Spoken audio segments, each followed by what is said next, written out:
Hi అండి, అందరికీ నమస్కారం అండి. మీ జయలక్ష్మి. కమ్మనైన దొండకాయ మసాలా కర్రీ తయారు చేసుకునే విధానం చూద్దామండి. దొండకాయ మసాలా కర్రీ కోసం నేను 300 గ్రామ్స్ దొండకాయలు తీసుకున్నాను. దొండకాయని ఈ విధంగా కట్ చేసుకోవాలండి. ఈ చివర కట్ చేసుకొని గుత్తి వంకాయ కూర ఎలా కట్ చేస్తాము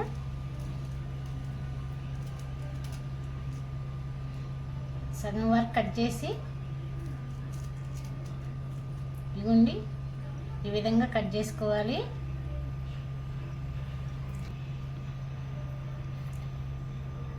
ఈ విధంగా కూడా కట్ చేసుకోవచ్చండి.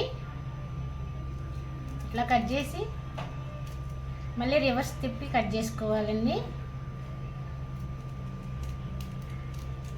ఇగుండి ఇలా కట్ చేసుకుంటే మసాలా బాగా పట్టుద్దండి.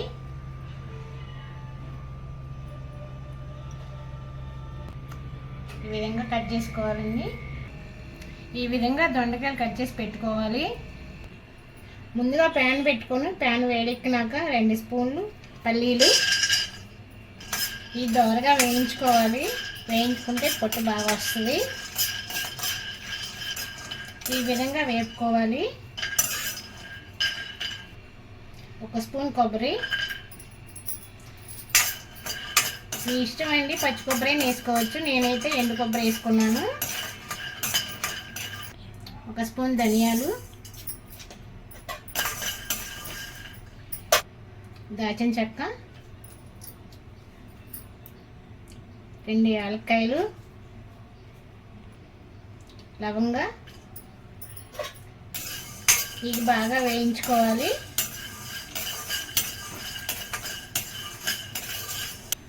1 స్పూన్ నువ్వుల బదులు మీరు గసగసాలు వేసుకోవచ్చండి. నేనైతే నువ్వులు వేస్తున్నాను. వేగిపోయాయి, ప్లేట్లోకి తీసుకుందాం. ఇదే కళాయిలో 3 స్పూన్లు ఆయిల్ వేసుకుందాం.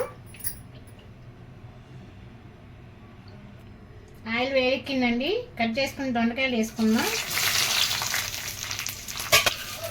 ఇవి బాగా ఎగాలండి. ఎగితే మన తర్వాత ఇవి బాగా ఉడుకుద్ది. ఈ మీడియం ఫ్లేమ్లో దోరగా వేయించుకోవాలి. ఈలోగా ఒక మిక్సీ జార్ తీసుకొని ముందుగా వేపుకున్న మసాలా మిక్సీ పట్టుకుందాం. ఈ విధంగా గ్రైండ్ చేసి పెట్టుకోవాలి. వేగిపోయండి, ఇదిగోండి దోరగా ఎర్రగా వేగిపోయి ప్లేట్లోకి తీసుకుందాం.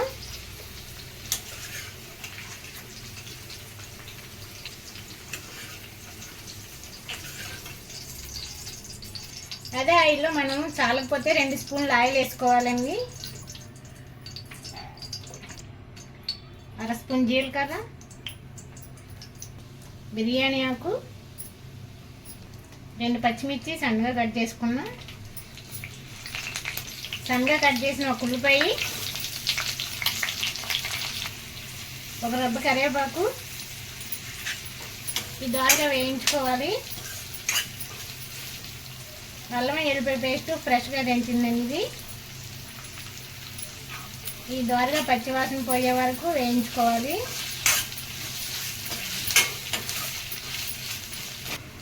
ఈ విధంగా ఉల్లిపాయ వేయించుకోవాలి.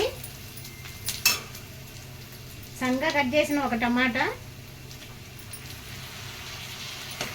ఇది బాగా మగ్గిపోవాలి. టమాటా మగ్గిపోయింది. రుచి సరిపడా సాల్ట్ వేసుకుందాం. చిటికెడు పసుపు, 1 స్పూన్ కారం.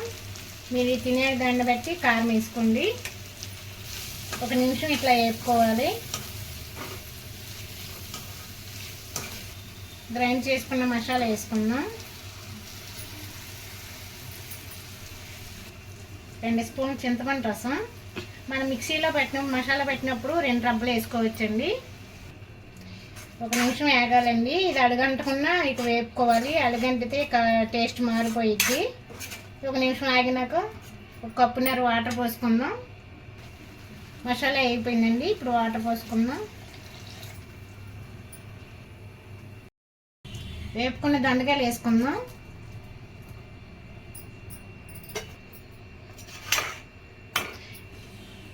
మీడియం ఫ్లేమ్లో పెట్టి ఓ 10 నిమిషాలు మూత పెట్టుకొని ఉడికించుకోవాలి.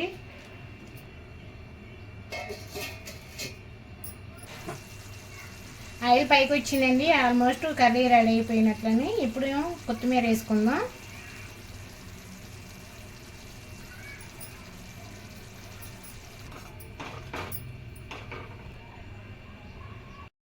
ఈ కర్రీ మీరు కూడా ట్రై చేయండి, చాలా టేస్టీగా ఉంటుంది.